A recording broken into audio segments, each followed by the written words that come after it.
Yeah, for sure. It's interesting, like he can see things in you that you perhaps can't see in yourself. And it takes perhaps a while for the talent to bring it out, if they ever bring it out, but he can see it in there. And it's just a case of, can he bring it out, or inevitably it's going to have to be you that brings it out, and sometimes it takes a long time. You get there when he finally was excited. It's cool that it finally came out. Right. How much time goes by? How long are you on the roster? There we go. Before Okay. the spiral starts happening? Because you're the chosen one.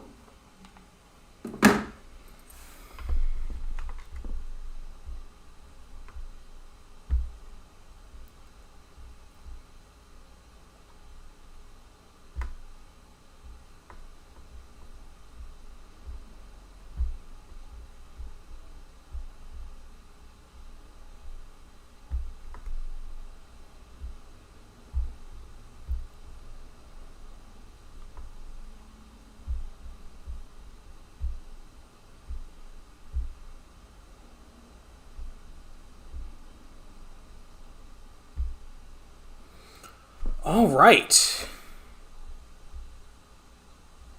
We actually got video and audio. All right. Terrific. So there was I needed to update my OBS and didn't know that I would need to update my OBS. And so that's why, and when it updated, it disconnected the stream, or at least the stream channel. That's why, and when it updated, it disconnected the stream. Okay. There you go. The stream. So I had to do some silly fucking maintenance to get to this point, but we're here now. All right, terrific. We're here now. There we go. Let's see if I can get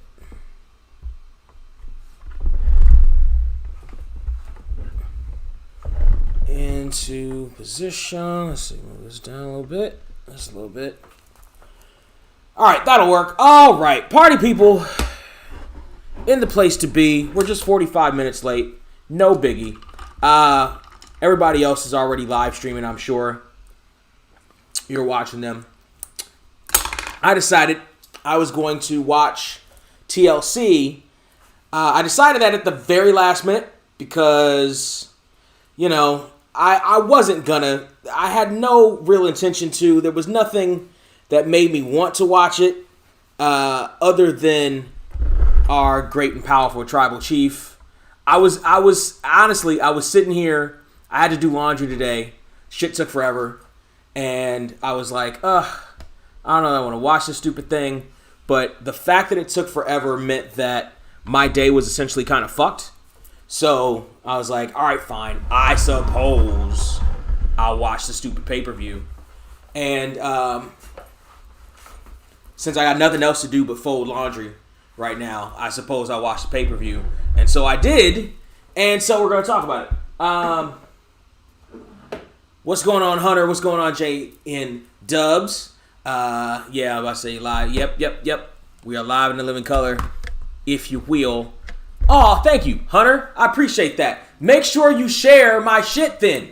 If I'm your favorite, if you love me so much, make sure you share my shit. Bring more people into the party. I'm in the festive mood, despite what we just saw. If you watch TLC, I've been wrapping presents. I was wrapping presents during TLC, so they're going to be all stacked up in front of my Festivus pole. If you follow me on Instagram, you can see the Festivus pole. I got Frosty. It's kind of hard to see with the lighting on it. It gets whitewashed out. I got Frosty. Got this little nog in it.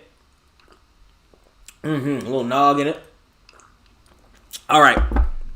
Let's get down to business, as they say in Mulan. TLC pay-per-view.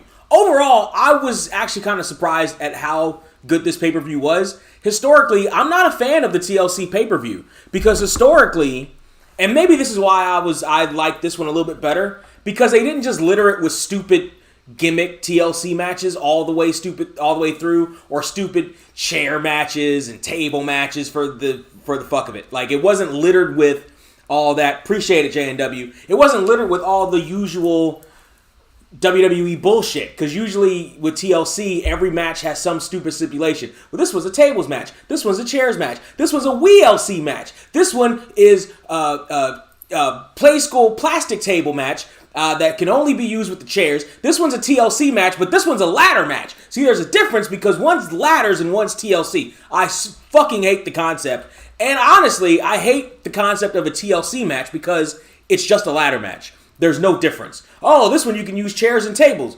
You couldn't do that in ladder matches? I've seen it done in ladder matches. What happens if I use a kendo stick in a TLC match? Am I disqualified? Can you get disqualified in a TLC match? The announcers keep telling me there's no disqualification. So usually I hate the concept of this pay-per-view. So I had no intention on watching this pay-per-view.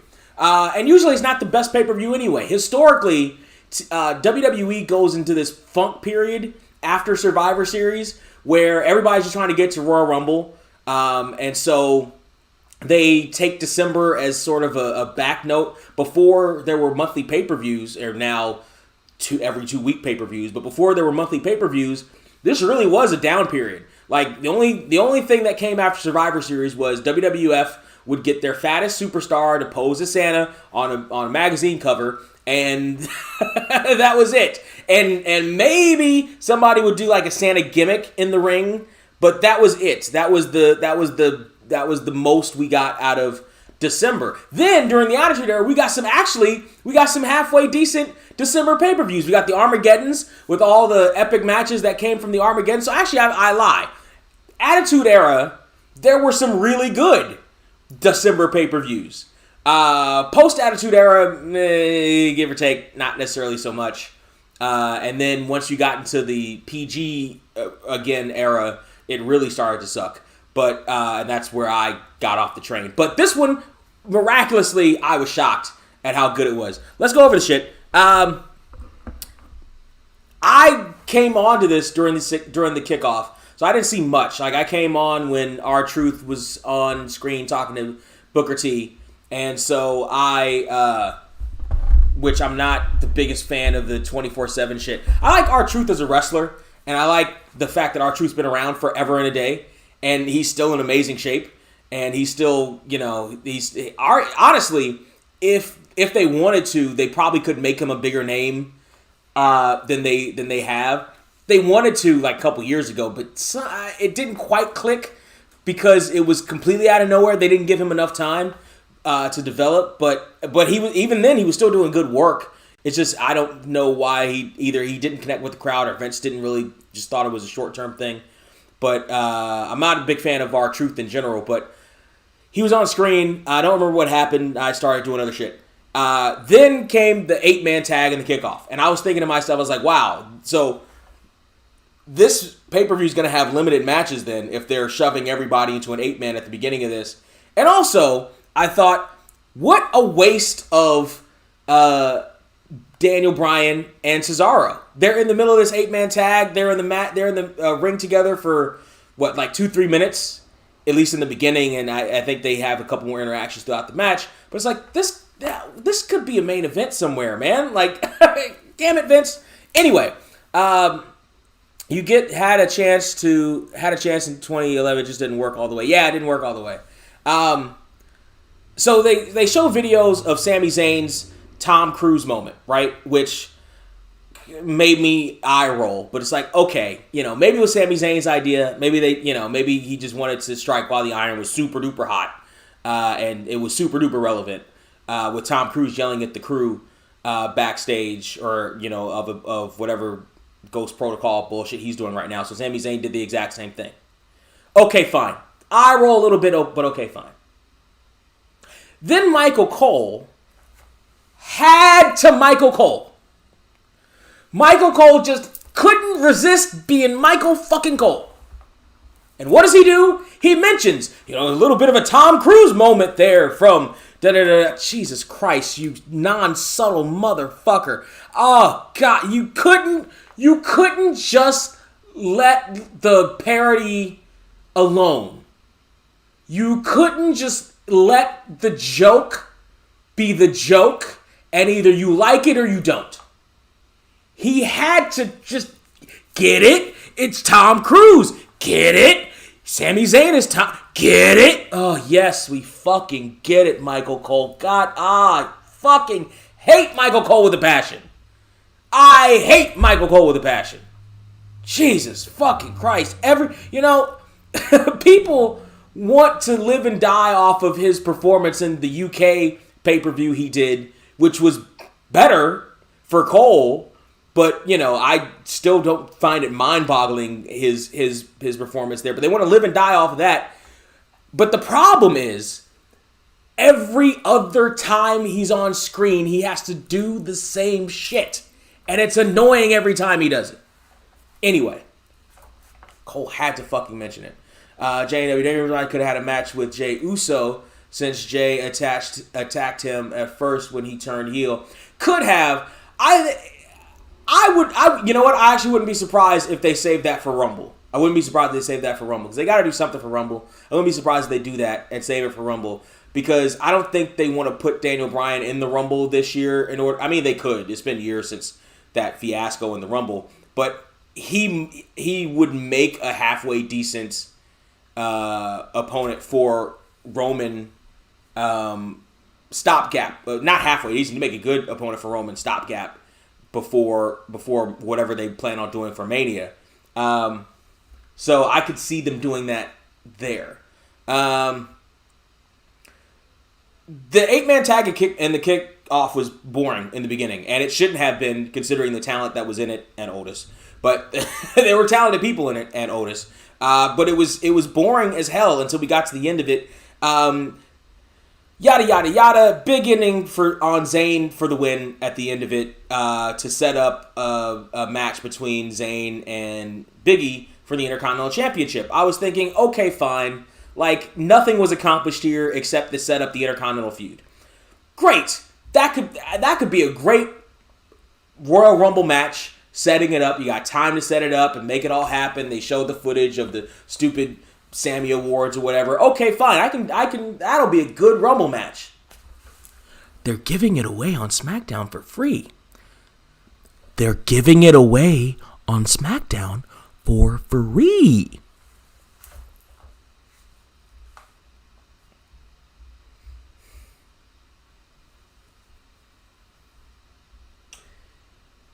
Just give them a one-on-one match for the Intercontinental Championship at one of your big 5 pay-per-views.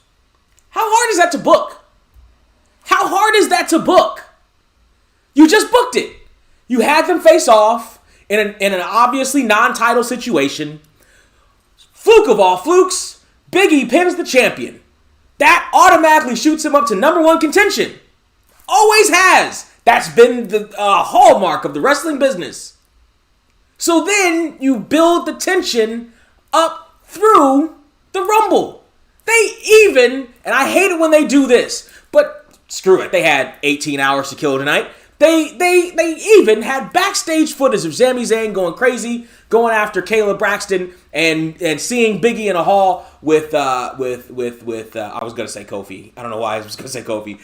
Killings with Ron Killings, and Big E got serious. He was, you're going to find out. You're going to find out, which I like. I like seeing that from Big E. I like seeing that, I hated seeing him in the ring dancing to whoever the fuck's music was coming out. I like seeing that tension shit. That's what you need to have with Big E. That's what you should have had with Kofi a year ago. But fine, let's fix it with Big E this time. It's a slow progression. I'm fine with that slow progression. If we're going to get there. I'm fine with that slow progression if we're going to get there. We're already seeing the chalk. I'm fine with that slow progression. Why can't we have... It's not even a slow progression. It's a month away. That didn't used to be a slow progression in professional wrestling. That actually used to be a fast progression. And then it became a standard progression. Now it's too slow a progression, and you got to hot shot this shit on Friday, and then probably do a fuck finish. It'll probably be some count out shit or a fuck finish or something like that. But you do that to set up stipulations. You don't need to do that in their first encounter at the Rumble. You can do that after their first encounter at the Rumble to set up something at Mania. If you're going to have Zayn versus Big E for the IC title at Mania, you can do that. Except it's WWE in modern times. So what they'll probably do is either forget about the Intercontinental Championship altogether come Mania, have Sami Zayn in a fucking Battle Royal at Mania, or have a 20-man ladder match at WrestleMania for the clusterfuck for the Intercontinental Championship at Mania. When they could have a really good stepping stone celebration for Big E. They really could do this. If they book this properly and don't just hotshot the shit to death and then burn it off at Elimination Chamber or whatever the fuck is in February, fast lane, stop lane, red light, green light, whatever the fuck they're doing in February.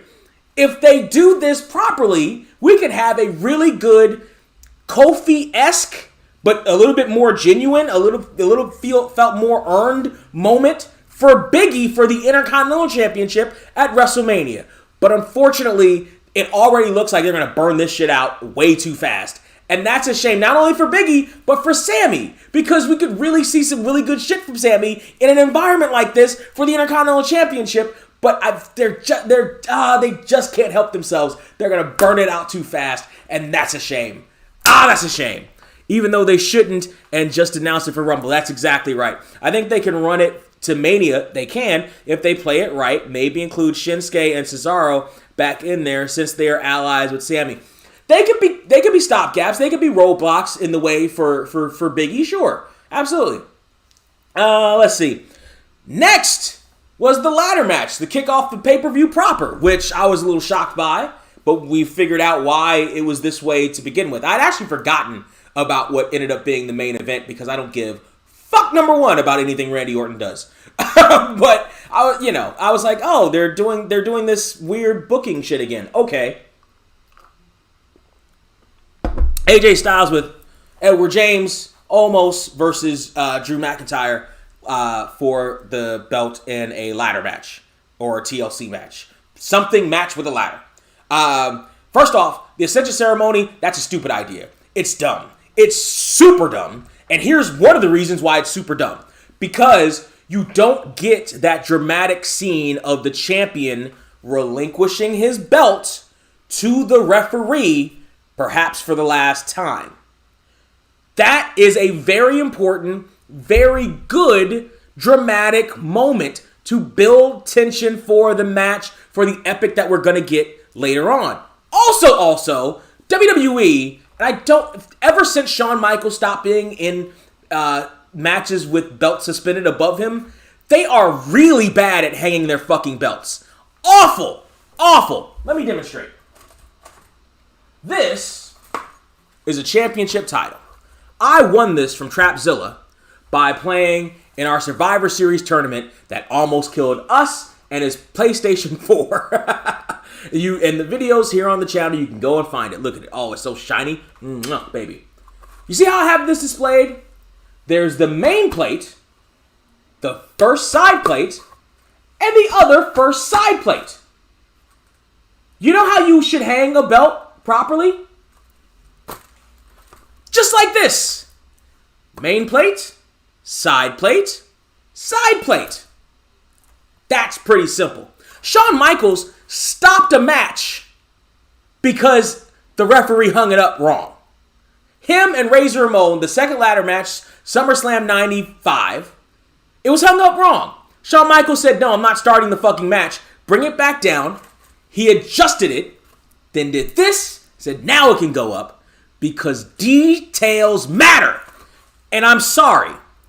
Anybody who heard me, I was on Solid Monsters live stream last month at Survivor Series. I called in to it, and I talked about details. And, I don't know that it came across. And again, maybe it's just me. Maybe I'm just the weird guy who's into details. But details matter. Details matter. It's the little things that matter. It's the little things that keep you invested in what you're watching. It's the details that keep you drawn in to the world that they're trying to build. It's always the little things. It has always been the little things, and it will always be the little things. So when WWE hangs their titles up like this with the main plate, one side plate, and that's the fuck it. What is wrong with you people? What is wrong with you people? And you don't even have the excuse anymore of, oh, maybe the buckles and the snaps don't quite align. Maybe it takes a little bit for them to figure it out and they just want to get it up there fast. First and foremost, for the last maybe 5-10 years, the belts have started on the ladders, which I have always disagreed with. It's a stupid fucking thing. So they've had time to adjust it properly. Secondly, now their belts have Velcro on them, which I also fucking hate because it makes them look even more like ludicrous fucking toys. Fucking hate that shit.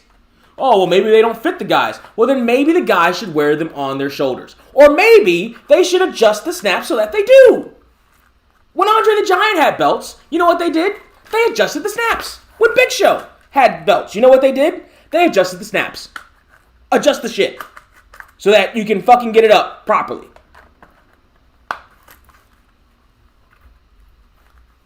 Not that fucking hard.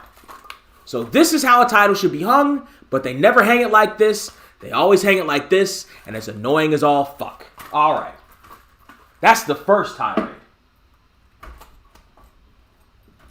Easy, Tiger. Oh, come on up, baby. Secondly,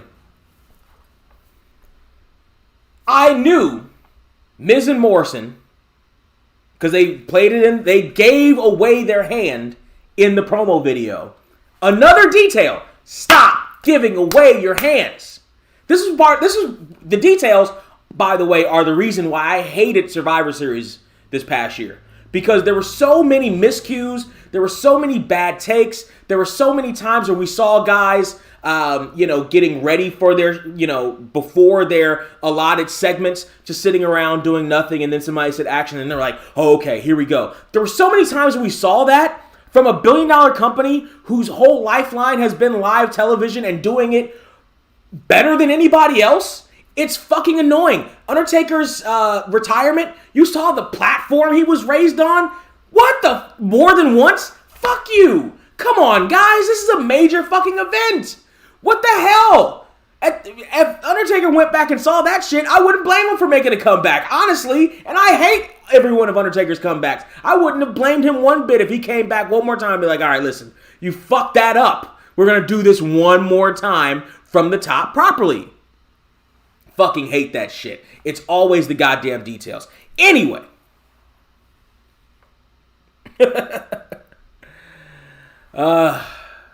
Towards the hard cam as well, right? Always towards the hard cam. Always towards the hard cam. Always. Anyway.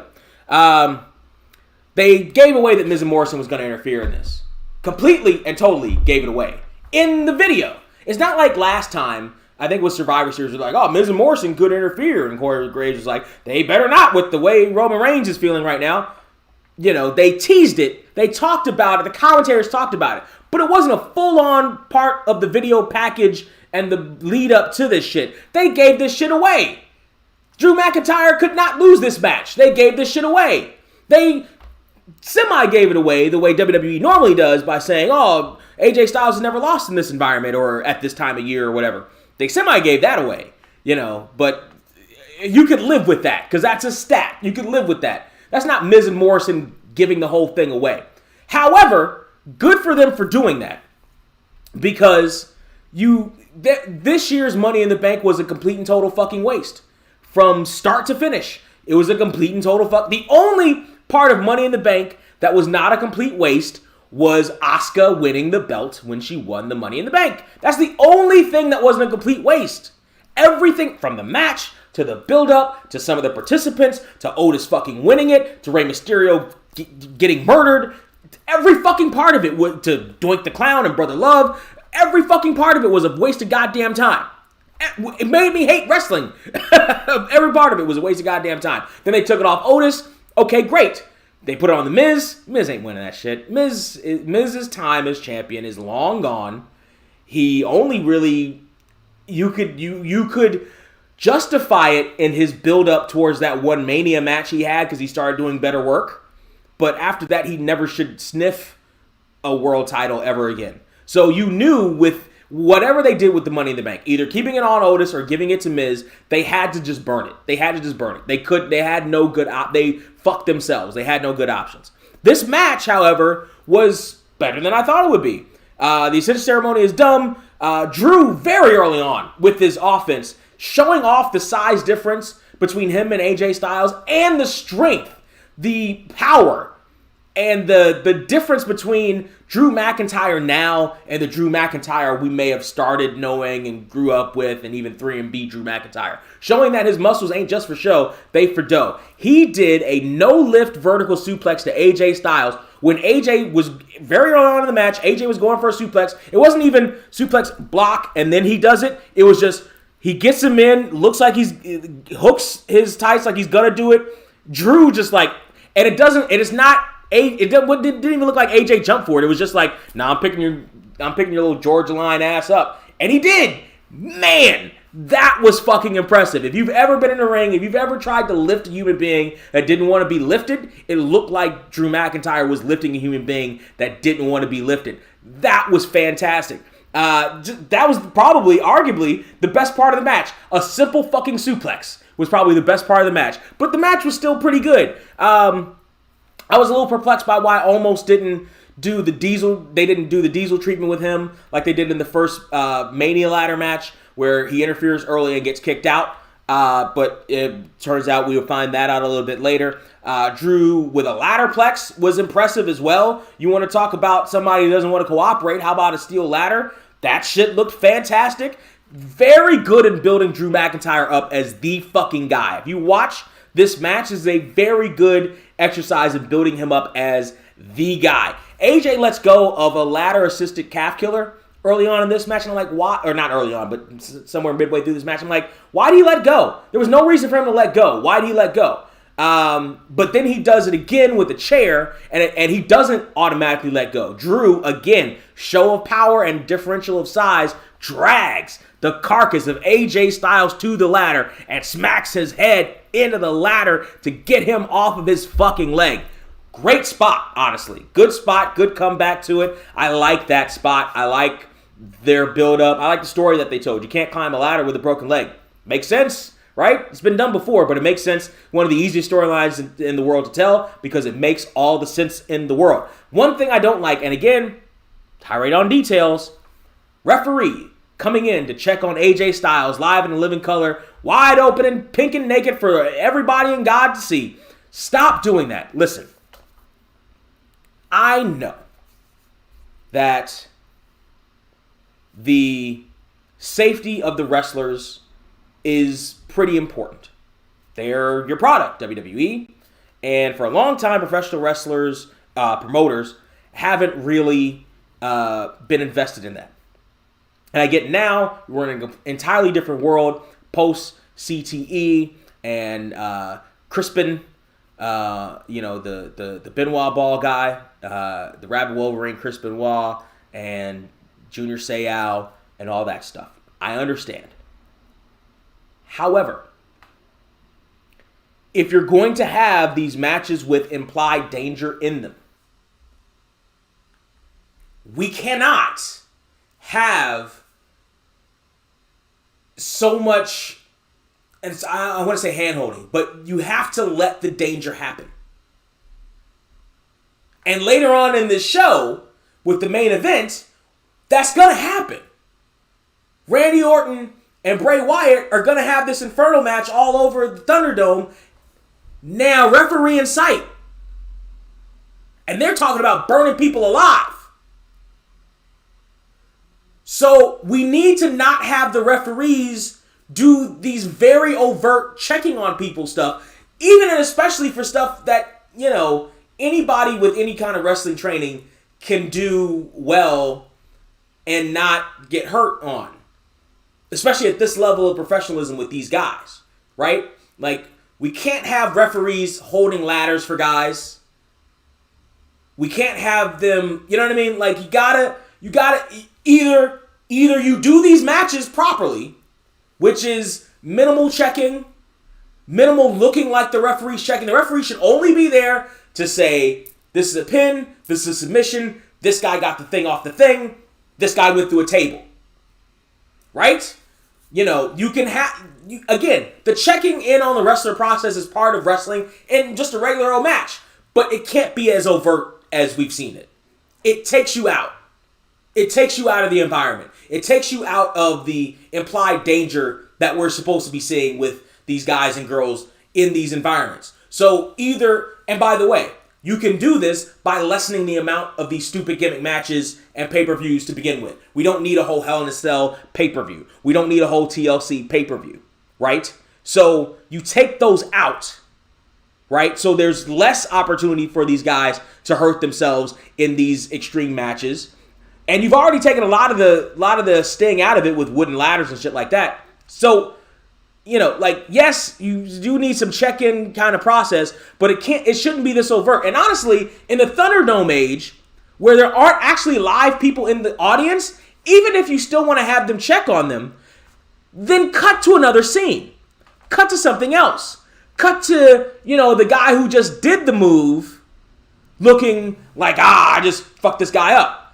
So that we don't see the referee giving the Iggy to the guy to see if he's all right. If you still insist on have to do this, your lawyers say this, that, or the other, you don't have people in the audience anymore. At least not right now. You don't have to do that. It takes you out. Policing, also AJ have taken so much worse. He really has. He really has. And he would later on in this match. Let's see. Miz cashes in. No surprise there. They told you that. The entire build-up. Miz shows just how weak he is. And I've never been a fan of The Miz. His best work was always that lead up to that WrestleMania with John Cena. That was his best work. It was actually good. Everything else, he's always faked it. He's always been a reality TV guy who pretends to be a wrestler and gets paid for it. He gets paid to pretend to be a wrestler. I don't see a wrestler with Miz. I see a guy pretending to be a wrestler. And I've been in discussions with people like, MJF and Miz. No, it's not the same thing. It's not the same thing. It's like comparing Coca-Cola to brown water. It's like comparing Coca-Cola to not even RC, not even Select. It's like comparing Coca-Cola with a literal no-name brown soda. No, I'll give it RC. It's like comparing Coca-Cola to RC. They're cola. One just fizzes out a lot faster and doesn't taste as nice. Miz is RC. Miz is not the real thing. He's faked it the entire time. And him teaming with Morrison at this stage in Morrison's career is a fucking fuck you to Morrison. Morrison, Morrison, I'm sure, is getting paid, and good for him. Good for your pocketbooks, baby. Especially now, save that money. Buy whatever you need to buy for your wife. Start a family if you want to or need to or feel like you got to. Whatever the fuck. Save up. Buy a house. Buy a plot of land. You don't have to pay tax. Whatever the fuck. Get your money right now. As far as actual creative worth, I imagine Morrison knows he's just collecting a check at this point. Because, and that Vince just wanted him so that nobody else would get him and make him a bigger star, which is a damn shame. Because now Morrison is Mrs. Lackey. So now he's a lackey he's not even a partner. He's a lackey for a fake wrestler on a fake wrestling show that has moments of looking like there should be real wrestlers involved in it, but this guy is clearly faking. That sucks. That sucks for him. And Morrison looks like a complete jobber because he cashes in the middle of this match. All these guys have taken an immense amount of damage, comparatively. He falls off a ladder once onto a table. Then he gets kicked or something, gets pushed off a ladder, catches a claymore, and he's out. Like 4 or 5 moves and he's out in the middle of this thing. Like, wow.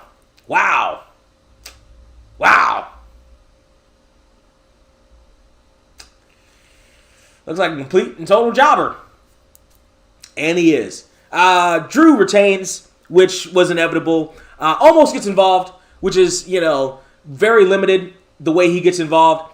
You can tell Omos doesn't Miz try to make Miz a serious guy in 2009. That's probably the WrestleMania I'm thinking of. You can tell that Omos doesn't have it yet.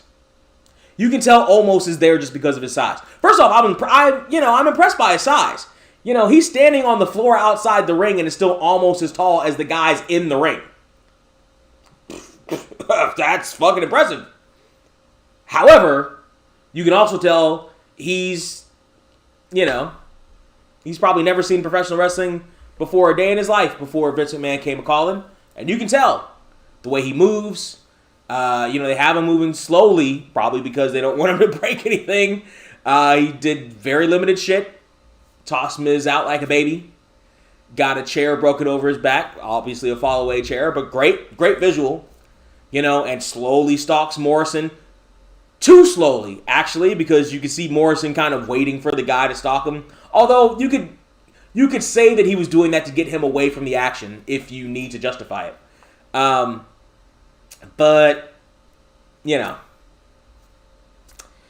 not much there.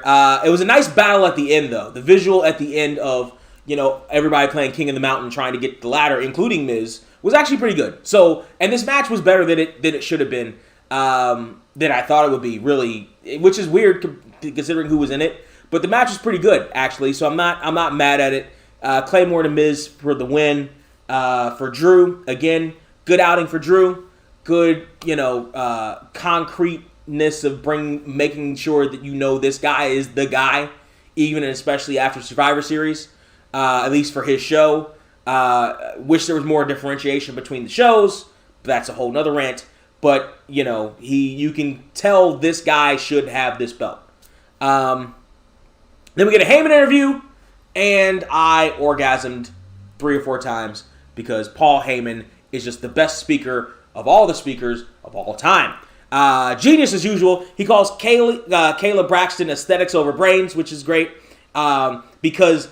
she asked a stupid question and he's like, oh, let me give my strategy away on this show that Kevin Owens can watch live in his locker room. Hey, look at that. Logic on a WWE show. Oh, shit. Logic on a WWE show. Who'd have thunk it? Let's see. Sasha versus Carmela. Wow. Okay. So, the biggest surprise. No proper facials. No, almost has nothing yet. It's super early, but who the fuck knows? If almost turns into anything, that's a major transformation. And whoever trains him should get a gold fucking medal. Let's see, Sasha versus Carmela though. No expectations for this match, or no good expectations for this match. Carmella's not great in the ring. Sasha Banks is way better as a heel than as a face. You don't believe her as a face. You don't believe her as a face in this rivalry. You don't believe her as the good guy at all. At all. She showed up on Carmella's shit and fucked her up. You don't believe her at all. However, this match had 0 rights to be any good. 0. It should not have been good. But it was actually good. It was actually good. Holy shit. Holy shit. Whoever put this match together, holy shit. Wow. This match was actually good. Sommelier Reggie plays a role many times in it. Apparently he was on NXT from what I gather. Carmella was vicious in this one. I like seeing that side of Carmella because that's a good side for her to play. Especially if you're trying to get away from the certified G shit she's been doing forever. Hey, okay. And it separates her from just every other chick that's like, I'm fabulous, I'm this. Because a lot of chicks in wrestling, especially WWE, they played the same role. Like they all, Sasha, her, whoever the fuck else, like they play the same, they play very similar roles.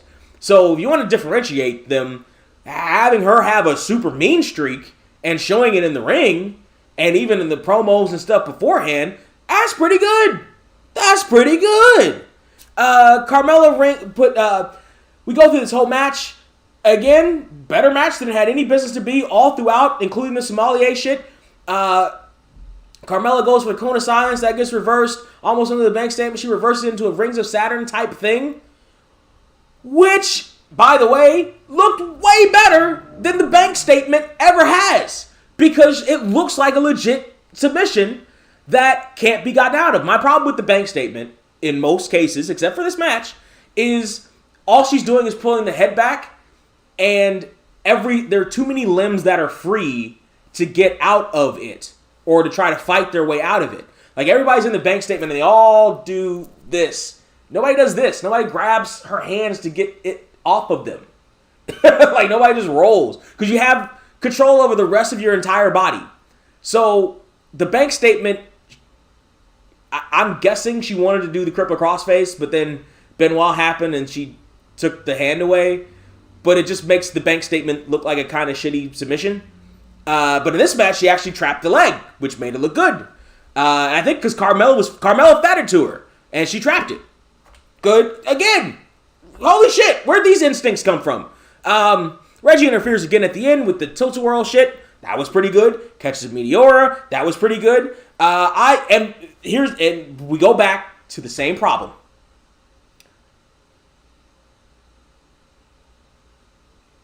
Sasha Banks is not a believable face.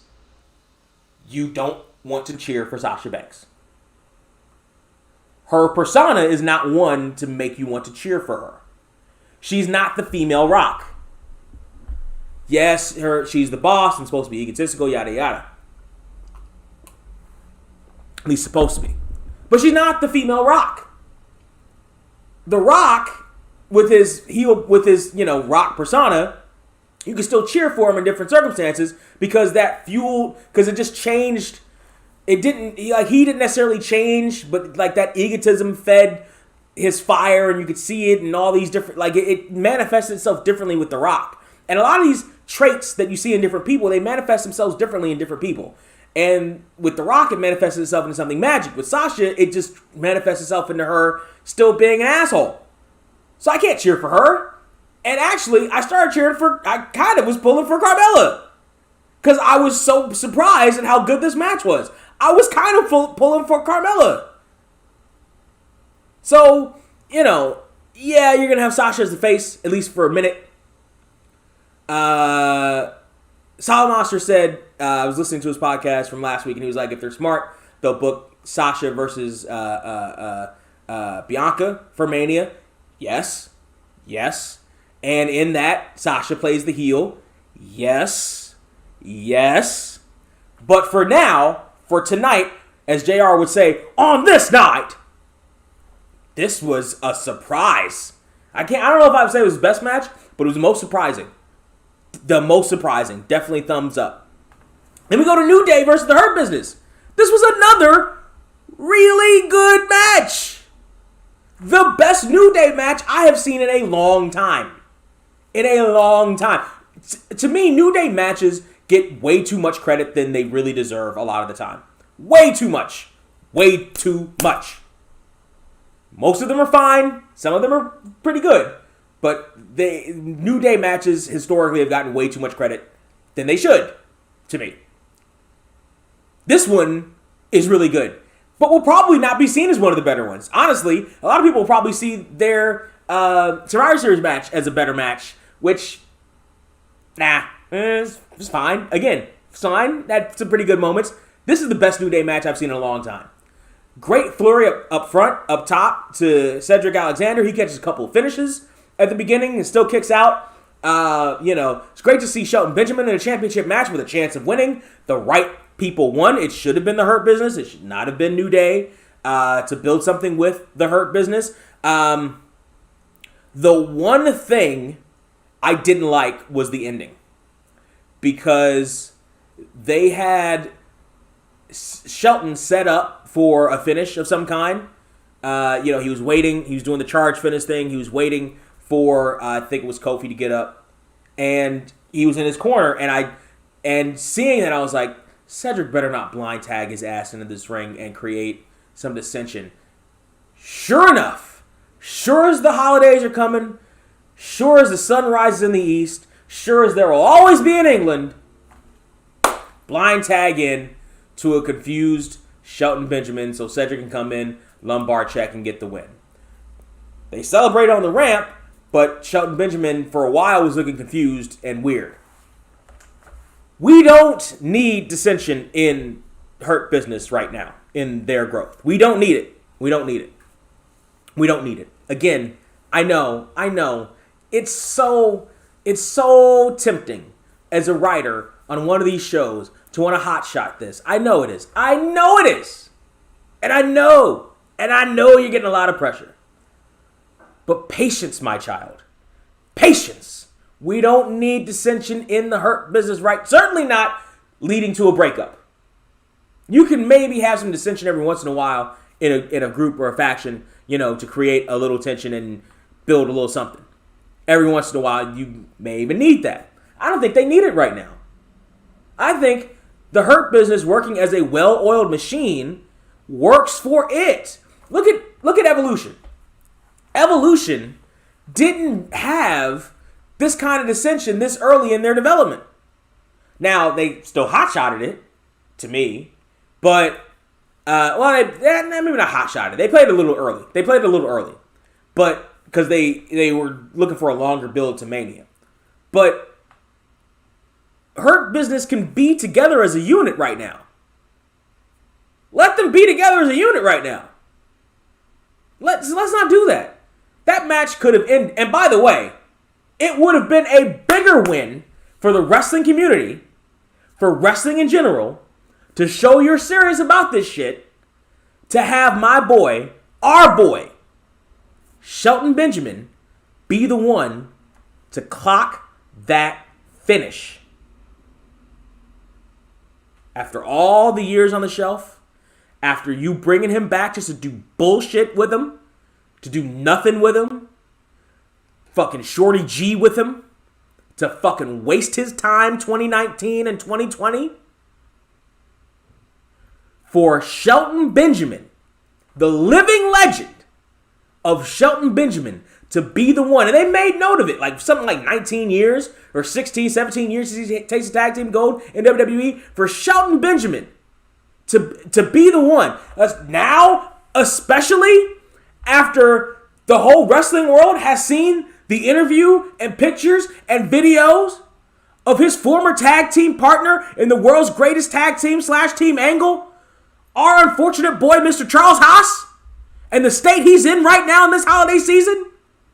Do you know how much it would have meant for Shelton Benjamin to be the one to clock that 1, 2, 3? For what? For what? Hopefully not for a breakup. The Hurt Business doesn't need that. They don't even necessarily need the dissension at this point. Give Shelton Benjamin that win. You want to do this shit with Cedric? Do it on a Raw. You don't have to do this here. Not on this pay-per-view. On this surprising pay-per-view in this surprising match. You have to do it here. You don't have to do it here. And you certainly don't have to do it now. Hopefully that doesn't lead to a Hurt Business breakup. Hopefully we're all good in the hood. Hopefully it's just some writer trying to feel himself and move the fuck on. Let's see. What's going on, JC Oliver? What happened to Charlie Haas? Bro, look up Charlie Haas shoot interview. My boy's looking rough. Our boy's looking super rough these days. Super duper rough. He's looking like he's having a hard time right now. So yeah, big shouts out to Charlie. Nice to see your wrestling review. Thank you, my brother. All right, women's tag team match. This match, I guess lived up. This match was fine. For half a second, I joked to myself that it was going to be Becky Lynch coming out because you know as well as I do that as soon as Vince McMahon saw the Instagram post that she had that little kid already, that she'd had that mistake, child already, she was thinking, that Vince was thinking, all right, we can get her back, we can have her in the Rumble, and she'll be in Mania, and it'll be great, be fantastic. All right, you shot that little thing out already. All right, great. Let's get you back in the ring. Let's go, Becky. Come on. Let's go. I can see the wheels turning in his head. Well, at the very least, we can have you show up with that little thing in a stroller and build to Mania, right? Can't we? We can start the Mania build now, can't we? Like you can see that turning in his head. But no, it was the Queen, Charlotte. So we had the Queen against the Queen of Spades, which may or may not be a thing you'll find in my search history. Anyway, so she came back, big smiles. I wasn't too shocked. It was like, oh yeah, that seems about right. December returns, fairly common, especially leading up to something like a Rumble, so you can do the build up. Again, all these years ago, I think back to when they wanted Triple H for that December return at Vengeance that year, and because the doctor was like, he might be back by December, but he wasn't back by December. I don't like face Charlotte either.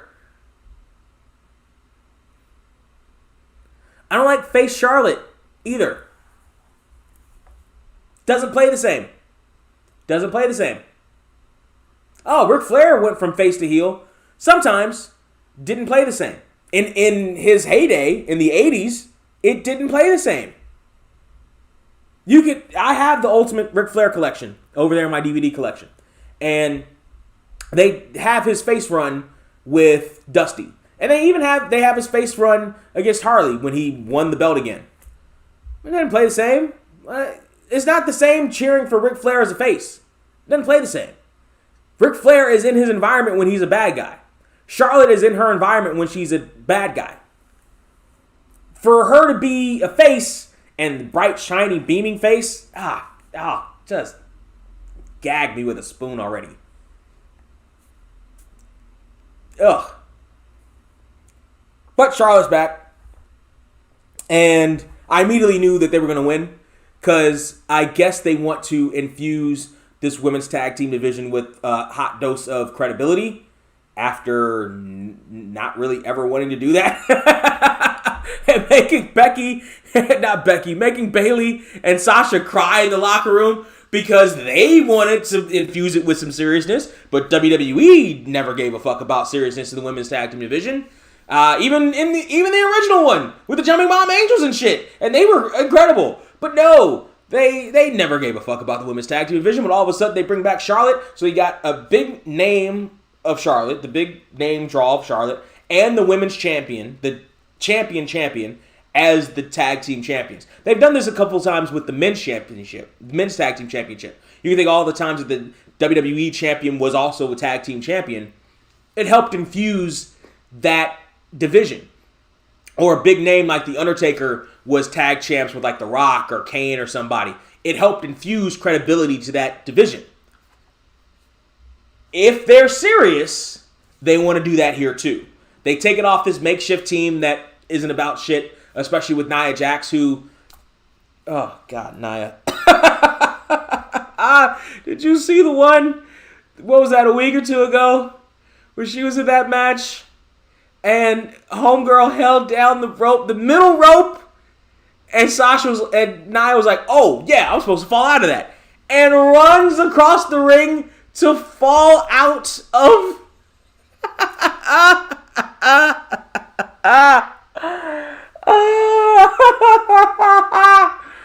Oh my God, and I'll never forget, I think it was the first women's elimination chamber where Bayley was in the corner by a pod. Nia was charging and was going to charge at her, right? So the spot was going to be, she charges at Bayley, Bayley moves, and Nia blasts through the plexiglass. Nia charges, Bayley doesn't move, or doesn't move fast enough for her, I think, So Nia, instead of continuing to go, because that's what you're supposed to be trying to do, runs around Bayley into the plexiglass for no reason whatsoever. I'll never forget that. I'll never forget that. That is Wrestling 101. That is Wrestling 101.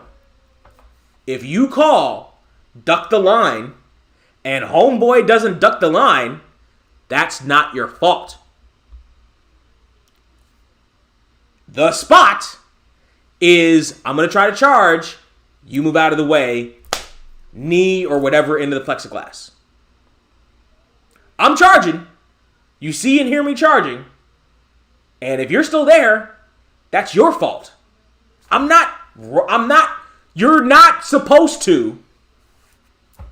And you see guys do this all the time with the huge clothesline way over wherever anybody's supposed to be. My favorite missed clothesline is and will always be Triple H's missed clothesline. Because when Triple H goes to clothesline somebody, and you see, and he'll guide a guy through, and it doesn't necessarily look like he's guiding a guy through. But when he throws a clothesline that's supposed to be ducked, whew, right where the guy's neck is supposed to be. Now it's up to that guy to move themselves. Oh, Nia. Oh, Nia. Anyway, let's see. It's a fine match. Heat on Asuka, obviously, because Charlotte, the Queen's comeback, so the Queen's got to have all the fire and the comeback, and it looks like she's even like big. It almost looks like she big leagues Asuka a couple of times. Like she and the celebration, she the way she looks at her is almost like she's like directing her to do something, or it looks like she's directing her to do different things. In the very beginning of the match, Asuka's excited, holds a hand for her to high five. Charlotte doesn't see it at first, and then kind of sees it, but then doesn't, but leaves Asuka hanging. It's weird. Anyway, on the comebacks, the champs, of course, stood around like quail, or coil, as some people thought JR actually said. It was actually quail. They stood around like quail, waited for some idiot to splash them, and they did. They stood around like quail and waited for Charlotte to come off with the moonsault. Now, WWE did better here, detail-wise, to not show them waiting for her to come and hit the moonsault. But they waited for her to hit the moonsault. And it's like, just hit the stupid moonsault. Just do it. Just do it. Just do it. You guys are professional at this point. Just do it. You don't need to sit there waiting for her to do it. And the angle that we saw it, you saw them waiting around for her to do it. Just do it. And I know you may not trust Nia Jax, but she's big enough to catch Charlotte for that fucking moonsault. Just do it. Or don't. Or don't. Let's see. Is the best natural selection I've seen out of Charlotte maybe ever. She usually whiffs the fuck out of that move. The flip cutter thing, natural selection, she usually whiffs the holy hell out of that move. She usually natural selections a girl's hair. But this is the best version of that move I have ever seen her do. 1, 2, 3, we got new champs. I'm imagining this is leading up to Asuka versus Charlotte for the belt at Mania. Okay. Fine. Fine. I mean, you're not gonna do anything with Shayna Baszler, unfortunately. She should have that role, but you're not gonna give anything to her. Rhea's back on NXT now, I believe, right? So, okay, fine. If that's where we're going, another Charlotte victory with her crying her eyes out. They had Flair backstage watching TV, so it's going to be another Flair Waterworks moment. Okay, fine. I'm all right with it. Let's see. Yes, it generally does look like Triple H missed with the clothesline. Asuka's the world champion. Why is Charlotte the center of attention here? Because she's Charlotte. Because she's the queen. Because she's blonde and tall with big tits. And that's Vince's wheelhouse. And also because Becky Lynch is gone.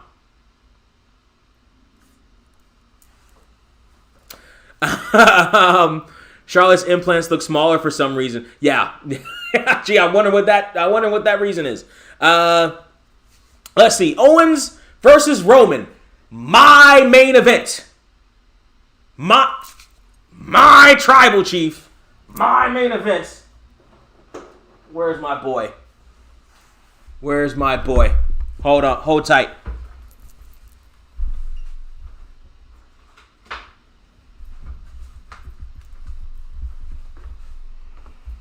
The entire reason I even watched this stupid show. I even bought Roman. You know how many years I've hated Roman Reigns, but now I'm at the point where I'm buying his shit because of just how good he is. Come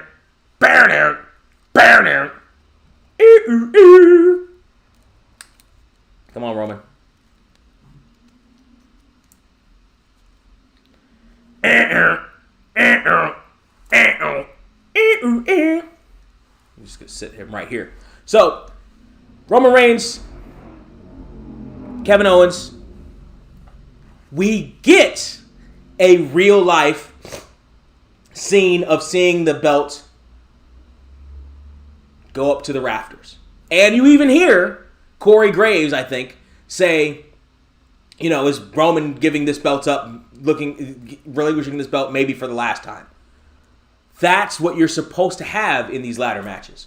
That's the stuff. That's the dramatic stuff right here. But it's cut off! Because who do we see? We see Kevin Owens do the hot shot thing. Oh, you're not gonna be visible on camera. Let's see if I can get something to get you visible on camera. Anyway, Kevin Owens, hot shot, fantastic, hot start by KO. Usos, taken out pretty quick. Very good KO performance here. You know how good it is? It's so good that I take notice of it because I also, third time, go ahead, take a shot every time I say this. Take a shot every time I mention this about somebody or sip. So that's 3. So that's 1 for Sasha, 1 for Charlotte, 1 for KO. I hate Kevin Owens as a face. I am not a fan of good guy KO. I hate good guy KO. I hate stunner KO. Hate it. Yes, I hate it. And I'll hate it till they box it up and crate it. Yes, I hate it. However, the fire in this match from KO, fantastic in this matchup. This is really, honestly, if you're going to have him as a face, what's going on, Joey? If you're going to have him as a face, this is that step-up performance for KO, for me. If KO is going to do this in other matches, if KO is going to have this kind of fire, this kind of energy, this kind of face energy in other matches, then there may be something here. But I, under normal circumstances, hate Kevin Owens as a good guy. But in this match, with this start, with this opponent, actually pretty good. Actually very good. Fisherman suplex by KO on Roman on the back of a chair, the top part of a steel chair. Excuse me, are you trying to kill my tribal chief? Are you trying to take food off of everyone's table, Mr. Canadian man? Because that was damn near career-ending. It's happened before. And it always, I'm sure my voice is echoing. It's super fucking loud. I'm a loud motherfucker. I'm gonna try to calm. I'll keep it down. Actually, here, let me turn down. Desktop audio is off. Mic. Let me turn down the mic a little bit. All right, turn that down just a skosh. Maybe that's a little better. I've seen it before. I think it was Adam Cole on one of the NXTs. I want to say it was against Aleister Black. I want to say. And I think it was the NXT before one of the Survivor Series. It may have been Johnny Wrestling. It may have been Gargano. But it was definitely Adam Cole because he came out the very next night on one of the pay-per-views. I think it was Survivor Series, but it may have been Rumble. But he came out the next night and had his ribs taped because he had taken FU on 2 chairs lined back to back. That shit is always super scary because I don't care. That's so fucking dangerous. That's so fucking dangerous. But KO did it to our boy here, and it was. I like the psychology here. There were no attempts at climbing the ladder super early on in this match. This match was entirely about them damaging each other. It was NXT TakeOver before Roman. Thank you, Joey. They knew what they had to do before they even went up to the ladder. I like that little bit of psychology that they put in there. Jay is a pest throughout this entire match for KO. Very well played. Very well played. And I like KO having to constantly take him out. Very well played. Good show of power by Roman with a pop-up powerbomb on the ladder and a slam on the edge of the ladder. And KO, they said 260 when he did the bullfrog splash in this match. But again, another show of power, right? You like these muscle guys, Vince? Let's show their power. Let's show that this ain't just for show. It's for dough. Let's have him actually work and use that power. And great show of power here by Roman. What else did you expect? He's our tribal leader. KO got a lot of offense in on our boy Roman. A lot. He got more than Jay did in both their matches. But KO got a lot here. And again, good outing. Good show. Let's see. Powerbomb on ladder, edge of ladder. Spear through the table after last minute stop by KO. Roman's selling of that was really good. If he didn't legitimately accidentally injured himself on the shoulder, it looked like he did. You know, and it didn't look like it looked like from his reaction that he might have tweaked something. But the way he went through it was the normal way you go through it. So it looked fine. But, you know, if he really did have a shoulder or did tweak something. First off, after Edge fucked his neck up after all those years doing spears, I'm not a huge fan of the spear anyway. But hopefully he was just selling. I think he was just selling. I'm 99% sure he was just selling. Superman punch into a pop-up powerbomb was great. That sequence back and forth was a great sequence. Guillotine choke on the ladder. Great. Roman Reigns wins, of course. Very good outing from KO, though. Very good outing from KO. There were a couple times where I wasn't like, oh, Kevin might win this. I was like, something's going to happen here. Because I knew you can't take this off Roman right now. You're building to something, you know, if the rumors are true, hopefully they're not. Goldberg, hopefully they're not. Please don't, please don't, please don't. Please don't. Watch my video on that, but please don't. But you got to have Roman at Mania. You got to have Roman in the title match at Mania. You really kind of have to have it at the Rumble. But you can't do the switch to KO. Yeah, it's no switch is going to happen not to KO from Roman on this night. Great outing from KO, though. And like I mentioned before, particularly because I don't like Kevin Owens as a face. I don't like him as a face. But I liked this match. I liked this Kevin Owens match. I liked this outing. I liked what Roman did. I have ever since the turn. I got his fucking toy. Okay? I was never going to buy Roman Reigns shit. And I bought Roman Reigns shit. So, that's how much you can tell Roman is off the charts right now. One of the top matches tonight. And honestly, going through what we've gone through so far, what was the worst match? The kickoff match? On the show proper, well, on the show proper, just because of everything else that was had so far, the women's tag match was if there has to be a worst, I would say the women's tag was the worst match, which again tells you how good Sasha versus Carmela was. But yeah, put you down, Mr. Chief, man, Tribal Chief. All right. Next up, The Inferno Match.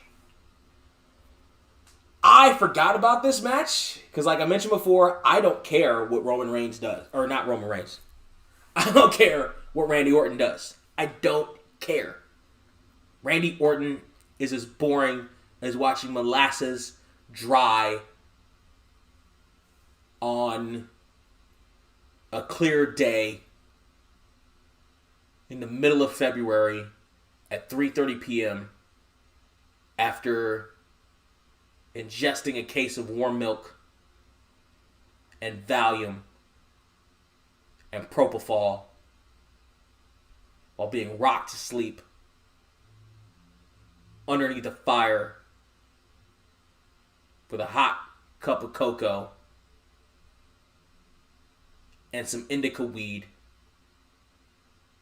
under a thunder blanket.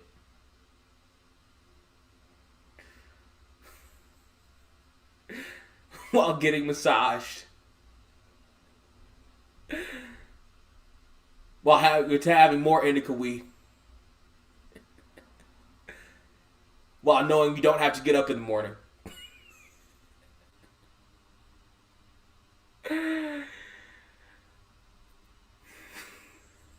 It's fucking boring. I don't give a shit about Randy Orton. It's fucking boring. However, we got this match. I was like no fire at the very beginning. They didn't have normally with the Inferno matches, which my own boy Kyle was a fireman in for a Bray Wyatt Inferno match at one of the SummerSlams however many years ago. Shout out to Trapzilla. And happy future birthday to him. We're a couple days away from his birthday. I didn't see the steel girders that they had in all the other Inferno matches with the gas tanks there and everything else. Yes, the guillotine Roman Reigns does is pretty good. And from the top of the ladder, it was really good. It was really good. What finisher would you love Roman to have now instead of the spear? The guillotine's fine. Take the guillotine. Use that. That's fine. And actually, I'm not even as opposed to the Superman punch as I was before. The problem with the Superman punch was that he used it all the fucking time. Remember those Braun Strowman matches Roman had? It was Superman punch, Superman punch, Superman punch, Superman punch, Superman punch. Like, Jesus Christ. It's a cool move to use once in a match. You don't need it 18 times in a match. And I'm not... For the health of guys, I'm not a fan of the spear. I've never been a fan of the spear as a finish because it's always been a setup move to me. Always. Always. In the history and Pantheon. And it's weird. All these other finishers, you talk about JR, pissing off the AEW crowd, talking about DDTs and super kicks, even though he was 100% right. They talk shit about that. And you have these wrestling fans on these sites and groups and stuff that talk shit about that. These are the same people that are fine with the stupid fucking spear as a finish and try to protect the fuck out of that because of Goldberg. Get the fuck out of here. It's always been a setup move to me. And again, after the damage and now mind you, Edge has never been Mr. Muscle. So I imagine if it was going to damage somebody, if the spears like that were going to damage somebody as much as they did, they wouldn't have damaged Edge. Although I believe Rhino too. Rhino had issues as well because of that move. So I'm not for the long-term health of guys. I'm not a fan of the spear as a finish or even as a regular move that you use. But another finish for Roman, the fucking guillotine. Choke a motherfucker out. Especially as a bad guy. Choke a motherfucker out. Right, and didn't Goldberg initially use the spear? Yes. As the jackhammer was his finish. Or a statement move. You have a promo, the guy says something smart, pisses you off or whatever, bam, spear, and you leave. And then the guy sits up and he's angry and you set up the shit for the match. It's not a finish. Randy Orton blatantly, obviously does not care anymore. I don't think, and why should he? He's making however much money he's making. He's got his hot-ass wife. Now he doesn't even have to travel as much as he used to have to travel.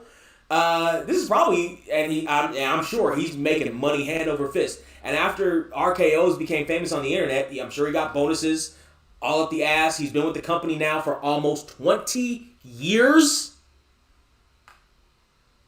I mean, he's still healthy enough to go. Like, I'm not knocking the guy's career or the longevity. I've enjoyed and watched many a Randy Orton match in the past. I'm just talking about currently and for the past few years. I don't care one way or the other about Randy Orton. And particularly, and I still, I still have a bad taste in my mouth from the last time Randy Orton and Bray Wyatt had a fucking feud with each other. With the stupid maggots on the WrestleMania canvas and the god-awful, nonsensical, stupid fucking House of Horrors match that started at nighttime and ended in the daytime. Oh, so bad. It was so, one of the first cinematic matches. It was so, I watched that shit live. It was so terrible. Oh, it was so awful. And what was also worse was that I was in a room with damn near complete strangers, and they loved it like marks because they just it was on their TV, and they loved it because it was on their TV. And I'm sitting there biting my tongue because I'm like, oh, this match fucking sucks. It was terrible. So I have a bad taste in my mouth then. So now we're here. Ew. Let's see. Then it got so popular he started making it a finisher. Yeah. Yeah, I would like to forget about that. We all would like to forget about it, but we're here again anyway. I'm thinking, at the very beginning of this match, I'm thinking, oh, is this going to be a cinematic thing? Because I don't see the fire anywhere. I'm wondering what they're going to do. Then they do the Thunderdome is on fire all around them thing, and I'm like, oh, okay. All right. We'll roll with that. Bray lights a lash on fire. Orton ducks it. Good spot. Very good spot. I can see the rocking chair in the corner early.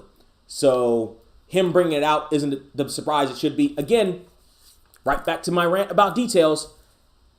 Multi-million-dollar company, billion-dollar company in the business of live entertainment. This match, as we'll see later, clearly not filmed live. We don't need the fucking the details of not showing shit like that. That's clearly going to happen later on in a match. Needs to be tightened up. What are we doing? What are we doing? There's a reason why people have stopped watching on a grand scale. Because of shit like that. There's a reason why these shows are fighting for 1 million views per week. There's a reason. And the details are part of that reason. For fuck's sake, I shouldn't see the rocking chair until I need to see the rocking chair. Anyway, but the rocking chair is in the corner.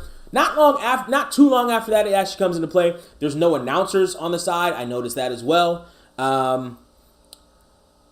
Bray does the thing where he soaks the chair in gasoline and leaves a trail to it up to Randy Orton of gasoline. This is where we get more cinematic cuts. And this is where I start to kind of come out of the show. Because the problem with one of the problems with cinematic matches is the difference in tone. When you're watching anything, a tonal whiplash can fuck up your perception of the thing. Like, even if whatever it is, oh, wrestling's fake, blah, blah, blah. Fine. Listen, fine. Okay, fine, whatever, grandma. But whatever you're watching has to have a consistent tone throughout the whole thing. Whether you buy into that tone or not is a completely different subject. But what you're watching has to have a consistent tone all the way through. A consistent look all the way through. Consistent cuts all the way through. Consistent sound all the way through. That way, it's easier for your mind to stay in that zone. And it's not even necessarily that your mind, that you want to leave that zone. You may be enjoying it.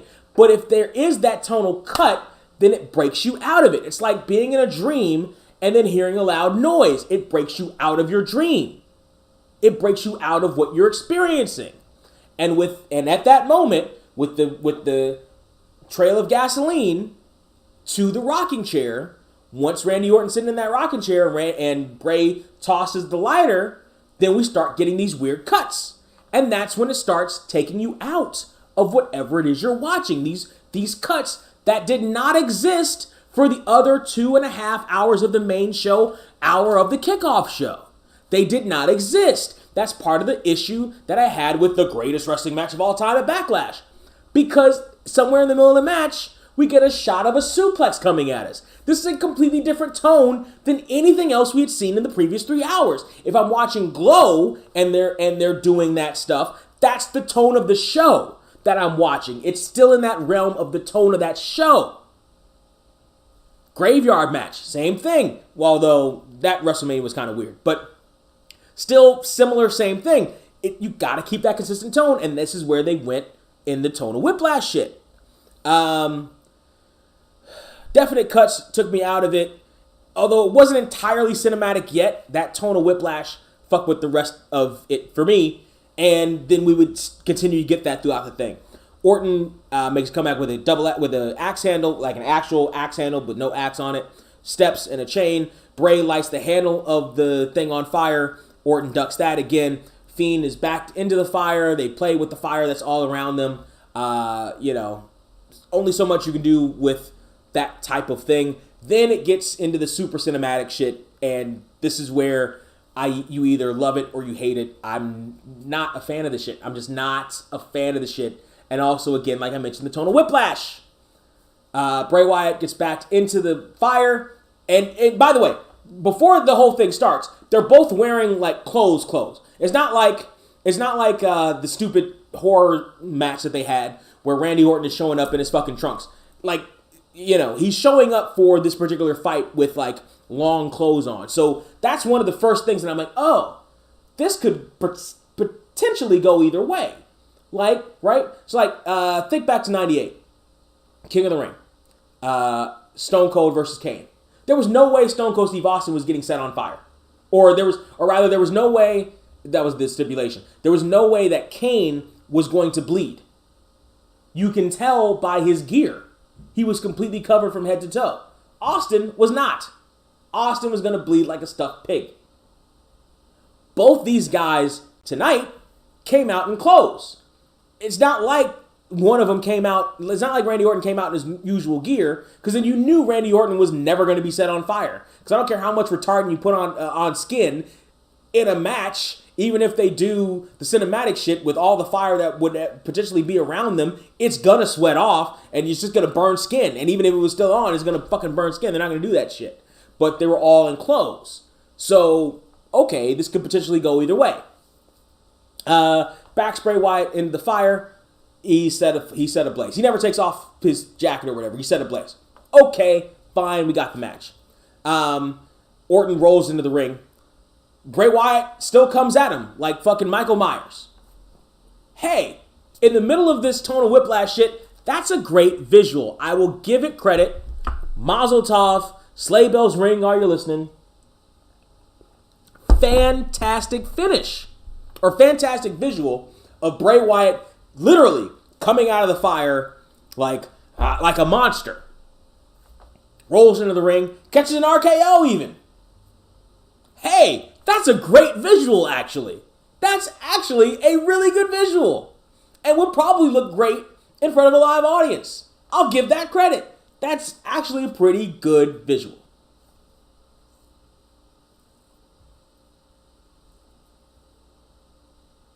Then Randy Orton douses him in gasoline and sets his carcass afire in the middle of the ring.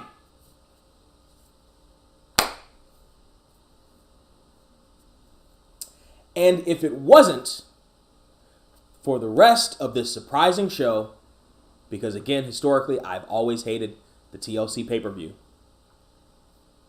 If it wasn't for this surprising turn of events and the surprising show as a whole, I would again hate professional wrestling. I would again hate professional wrestling. Because again, Randy Orton has just committed homicide on television. Even if it is against an unkillable monster, they've just committed homicide on television. Now, in the olden days of professional wrestling, and if WWE were smart, this would be the end of The Fiend for a long, long time. We would not see him for a while. We would not see Firehouse Bray for a while. We would not see him for, and by while, I mean months. I mean months. You kill Jason at the end of Friday the 13th, you don't see him again for at least another 2 years while they make the next Friday the 13th. Even if he does the hand out of the grave thing. You don't see him again for a while. With The Undertaker, Royal Rumble 94, gets buried by 14 bad guys. Marginetti plays him, floating up to the rafters. We don't see him again for months. We don't see him again until the summer. We don't see him again for another 7 months. We get to miss him. We get to miss him.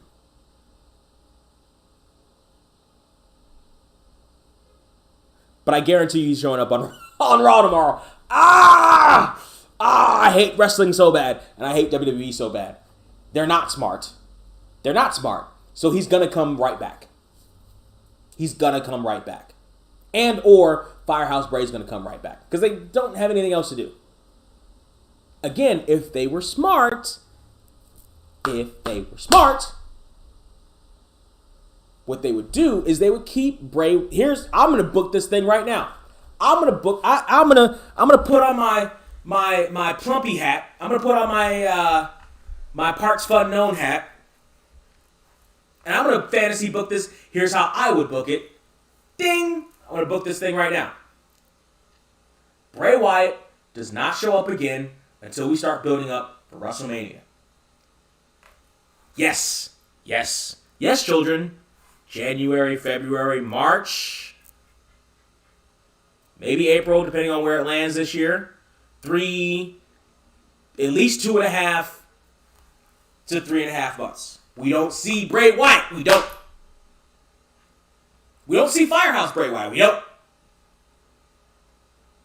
We see Alexa Bliss losing her goddamn mind.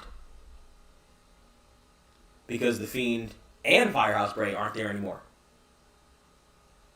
Losing her mind. She'll go through stages.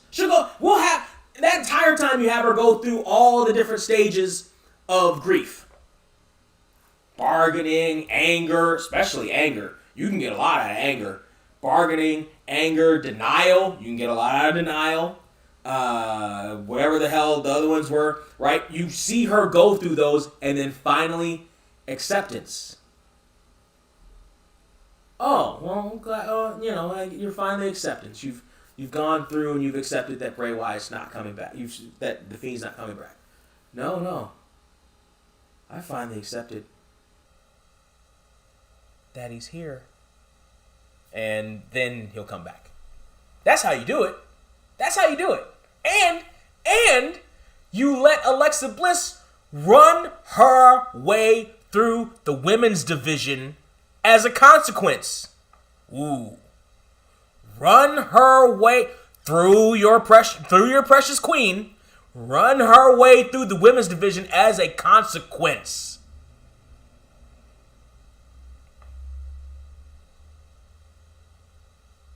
Maybe never leave Randy Orton alone as a consequence. Maybe, but maybe not. You can have her circle back to Randy Orton later.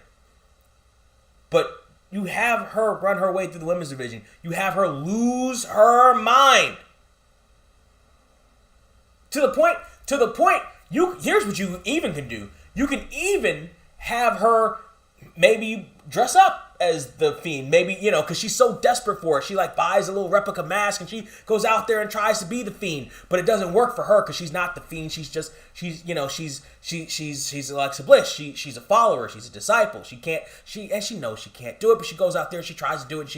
And that's part of her process, right? Until finally the Fiend is coming back. But this is the same company that with this same character had him in a Hell in a Cell match that, again, we would all like to forget. Where Seth Rollins throws the entire world on top of him And he comes right back. Fast forward a couple months, Goldberg comes in, spears him twice, and loses, and he loses. They don't know what they're doing. They don't know what they're doing, and they have way too powerful a character here to do anything with it. And this is part of the problem with occult and supernatural shit with professional wrestling. Because you got to remember what the goal of professional wrestling is. The goal of professional wrestling is to win matches. The goal of professional wrestling is to win matches. Maybe you have guys whose goal is just to beat people up, and winning matches is a side consequence. But winning matches has to be either goal number 1 or goal number 1A. I don't know what The Fiend's goal is, really, after all this time. Because of how they've booked him, I don't know what The Fiend's goal really is at this point. So, a reset is a good thing at this point. If they do a hard reset, and you can keep The Fiend alive through Alexa Bliss. But a reset is a good idea right now. I don't think they'll do it, but it's a good idea. So yeah, that was the TLC pay-per-view. In my opinion, overall a really good show. Surprisingly, aside from the women's tag match and the tonal whiplash from the cinematic portions of the main event, and I understand now why it's the main event because of all the shit, and they moved the announcers and all. They put the cinematic match at the end for a reason because you can't fit it in the rest of the show and have the rest of the show go on like it did. To me, you can't. It's too tonally different, but to even have them at all. But I get why they put it there. Really good, a surprisingly good show. I hate TLC as a pay-per-view with a passion, but I like this one. It was actually pretty pretty good. Let's see. Alright, this is exactly what I thought. Watching this, both guys came out prepared for a match to make it at least look like both guys were prepared for this. Absolutely. You're talking about the Roman match. You're talking about the Fire match. Yeah, I thought about a review you and me should do from Reality of Wrestling. It's a Royal Rumble style match. That's Booker's promotion, right? I've never seen Booker's shit. His promotion. Send me a link to that shit. I'll definitely check it out. We'll see what we can do.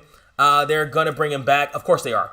They're gonna bring him back immediately. He'll show up tomorrow, unscathed. Nothing ever happened. He'll show up tomorrow, even though they burned his corpse in the middle of the ring, like gasoline all over what was supposed to be Bray Wyatt.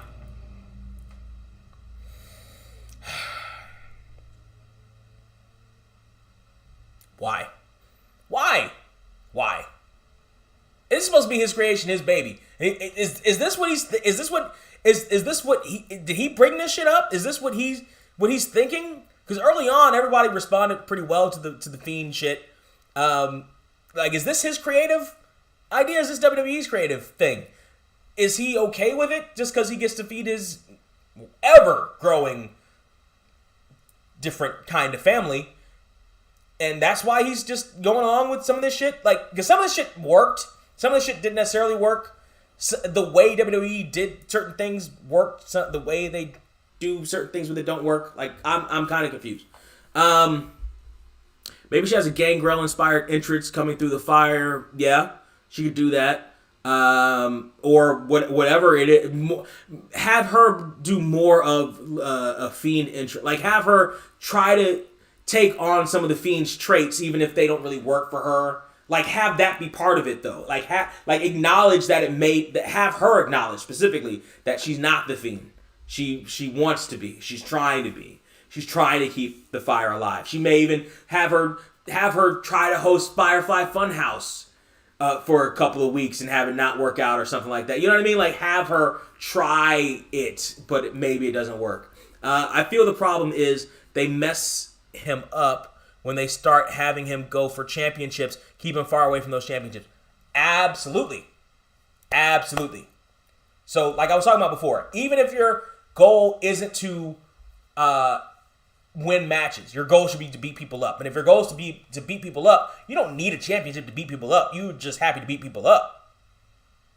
There are certain people that should not be in championship matches.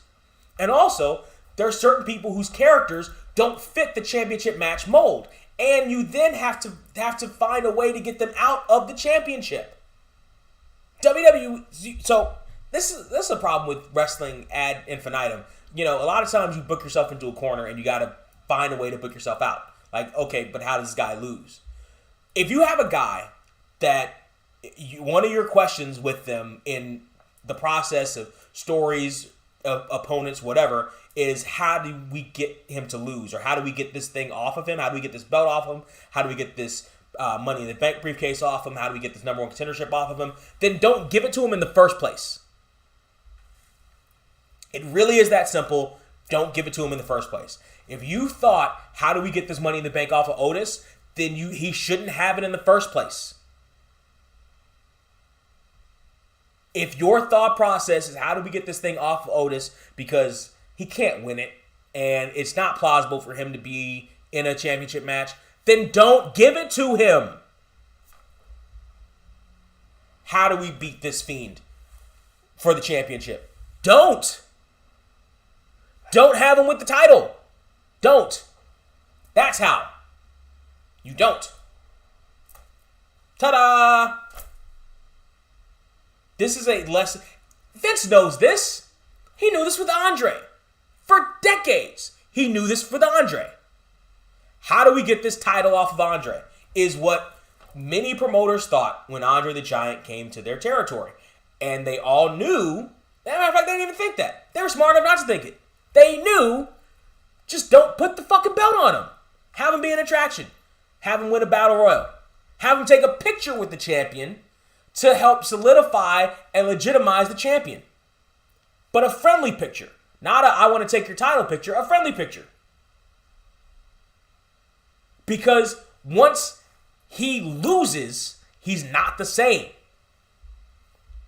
Now, eventually, he had Andre lose to Hogan, but it was at a peak moment for the right money, and Andre's health was already deteriorating, and everybody knew it. So they already knew it would never be the same. Same thing with Bray Wyatt. Don't have him with the title. Don't. Now that you've had him in this match where he was literally burned alive, and Randy Orton once again committed homicide, full homicide this time, not attempted like on the Legends where he almost killed Ric Flair. No. Or even when he almost killed Bray Wyatt a week ago in fucking box. No.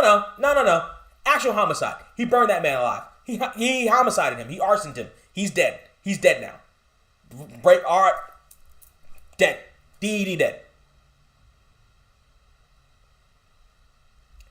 We shouldn't see the Fiend again for a long, long time. Long time. All right. Or the one time Andre did win it, instantly tried to sell it. Yes! And again, that made Hogan, well, it made Hogan look like a bigger chicken shit than he really was. By the way, you've got the network, go back and watch any of Hulk Hogan shit from the 80s. Hulk Hogan was never the good guy. Hulk Hogan was always the bad guy. Always. Jesse Ventura and Bobby the Brain Heenan were 100% right when they talked about Hogan. 100% right. Hogan was always the bad guy. You were lied to. Anyway, but it made Ted DiBiase. It made him. That Andre selling the belt to Ted DiBiase made his career for, what was that, 87 that happened? It made for the rest of his life. It made Ted DiBiase's career for the rest of his life. That one thing. The rest of his life. So overall, this pay-per-view was really good. If you got any other questions, let me know. Message retracted. All right. I'm assuming it was a good one. Let me know. I don't know. I don't think this will be a typical thing. Me doing these live streams at the end of pay-per-views. Mostly because if there's a pay-per-view that I really give a shit about seeing, I'll probably end up watching it over at Trapzilla's house and not setting up a live stream afterwards, just watching it, or like even live tweeting it, it's like watching it with him or whatever. Rumble's going to be interesting. I don't know how that's going to shake out. Mania is also, of course, going to be interesting. I don't know how that's going to shake out. But I don't think that this will be a full-on thing. There are some different things I'm thinking about doing with the channel, some different videos. There's one video I got floating around in my head. We may see the return of Surreal A, hopefully with better makeup. That last one with the old guys. That was kind of a test. Mostly that was a test run to see how I could do the Surreal A character, and so I would like to have him back for more back and forth wrestling content. That particular character, I went through the trouble buying the stupid wig and making it up, so I'm gonna get my money's worth. It's just a matter of hot topics to do it with, where there is more than one halfway legitimate angle to focus on. A lot of the shit is just one angle. A lot of the shit is just one side. Like the JR shit, it's really only one side. Like JR is right. Anybody who says anything different than JR is 100% right needs to get their head out of their ass. JR is 100% right in what he said. But sometimes there's more than one take. Right? So if there is more than one take, then I'm sure he'll be back more. Let's see. The Fiend should just make rare appearances like the Demon King. That is correct. That is also correct. I understand Bray's got to eat. Bray's got a first family to feed. He's now got a second family to feed. And I understand why he has a second family to feed. Because JoJo is fucking... wow. Like, I get why Bray decided to risk it all for JoJo. I get it. I understand. We all understand, Bray. Like, we all get it. And he needs the appearances. He needs the money. He needs, yada, yada. And he's trying to keep a good thing going. He should set it up so that it's more... Here's the thing, though. If it's more sporadic, he will probably get a better return. And WWE will probably get a better return on him, too. And also, it'll free up more space for somebody else. So, but WWE has never been particularly consistently good with what they do with Bray Wyatt. NXT was, WWE not so much. So, he's not exactly in the peak, catbird seat to do a whole lot of negotiating with a whole lot of things with this character, but the best parts of it is the best parts of it. Overall, good pay-per-view. I don't know if we're doing this on a regular basis. Maybe some interesting pay-per-views we might. You're gonna see me do some more stuff later on. Some more video game content I'm planning on bringing to the channel. I gotta get a capture card. They're a lot less expensive now than they used to be, so I might give myself one for Christmas. I'm not sure. I got some more investigating to do on that note, because I got some older systems that I'm gonna use. 2K, you're gonna start seeing some more content like 2K20 and stuff like that, because I've reached 1,000 subscribers. Thank you, everybody. We've reached 1,000 subscribers. Woohoo! Now I just got to get my watch time up, so you're gonna see more content. Now I just got to get that watch time at a higher level so we can get some monetization back and some more other features. More movie reviews are coming too, for sure. I've got access to a lot more movies, so more movie reviews are coming too. Thank you, J&W. More movie reviews are coming to the channel. Make sure you like this if you're here live. Like it. Go ahead and hit that like button. That's really helpful. Go ahead and share this with somebody. You can hit the share link if you want to, or you can just tell them, youtube.com/Surreal469. Drop my link everywhere. I'm tired of doing all the publication for my shit. Drop my link everywhere. Also, every Thursday, the podcast, the How Do We Even Get Here podcast with my homeboy Trey. Every single Thursday. Not here, but at our YouTube channel, tinyurl.com/GetHereTube. tinyurl.com/GetHereTube is where you go for our podcast. It drops every Thursday. This Thursday is Christmas Eve. So this Thursday and New Year's Eve, we're doing something a little bit different. This Thursday, I'm dropping a review of Jingle Jangle. Next Thursday, he's dropping a review of whatever it is he's dropping. We're going to try to get a little competition going. So tell everybody that you know. tinyurl.com/GetHereTube for our YouTube channel. Everywhere you listen to podcasts, though, just look up How Do We Even Get Here. We are on everything. Spotify, Stitcher, Apple, iHeartRadio. We're on all that shit. Just look up how did we even get here, and you'll find us. We're like the only. We're either the only ones with that name or like the top one or two that you'll find if you look up how do we even get here. So appreciate you guys dropping by today. Super unexpected. I didn't even advertise this shit. I just popped it up. How do we even get here? Bam. Exactly. How do we even get here? That's our shit. We got a link tree too. And actually, I'll plug it in the comments right now. Bam. linktr.ee/getherepod. That's our link tree down there. That has all our links in it on all the things, YouTube, all that shit. Go and find that and hook us up and follow us on all the shit. Every Thursday is where you'll see the pod. Folks, that's been TLC for 2020. An actual good one. Holy shit. Makeshift stream. Holy shit. It actually worked. Frosty, still intact. Eggnog, still hitting. And until next time, party people, you should do a Twitch account as well, too. I have a Twitch account, but I was so concentrated on getting the YouTube up that I haven't done anything on it, like at all. Like I have it. It's registered, twitch.tv/surreal469. That's mine. I just haven't done anything on it at all. So I was so trying to get the YouTube back up. I haven't done shit all for Twitch. I might do that. A lot of my time right now is editing. I might do that, but it's up there. If you want to follow it, you can. And I will at some point. It's just not one of my front running things right now. My front running thing is the podcast. I'm super proud of the podcast. It is probably the best thing I do. Is that podcast? Because I edit it. So listening back to it, I like hearing it. I like listening to my own podcast. Sounds egotistical, but I'm fucking proud of it. It's actually pretty fucking good. And there's not a whole lot of stuff that I'm like, I'm not even bragging about it. It's a really good podcast. Our problem is we need an audience. So tell everybody that you know to search for the How Do We Even Get Here podcast or send them links and shit. We talk about everything. A little wrestling, but we talk about fucking everything. So How Do We Even Get Here podcast every Thursday. Thanks for dropping by. Until next time, as always, ho, ho, ho.